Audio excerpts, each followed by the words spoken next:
ஜாதகத்தில் ஒரு சிலருக்கு சொல்லுவாங்க, அவனுக்கு என்ன கொடுத்து வச்சவன் எல்லாமே நல்லா இருக்குது, அவன் சிரமப்படாமல் வாழ்க்கையை ஓட்டுறான் அப்படிலாம் சொல்லுவாங்க.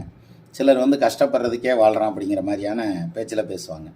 இந்த யோக ஜாதகம் அப்படின்னு சொல்கிறாங்கல்ல, கஷ்டப்படாமலே வாழ்க்கையை கொண்டு போகிறது அப்படிங்கிறது, அது யாருக்கு வரும்? அது ஜாதகத்தில் ஐடென்டிஃபை பண்ண முடியுமா?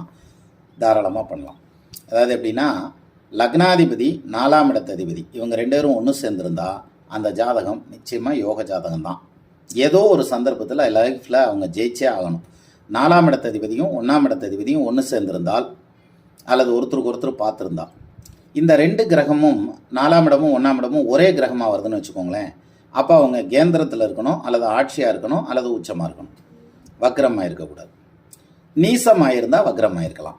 சரி, இன்னொன்று, இந்த 1-4க்கு அதிபதிகள் சேர்ந்துருக்கிற மாதிரியே அந்த காம்பினேஷனை குருவோ சந்திரனோ பார்த்ததுன்னா நிஜமாலுமே அவன் மிகப்பெரிய யோகக்காரன்.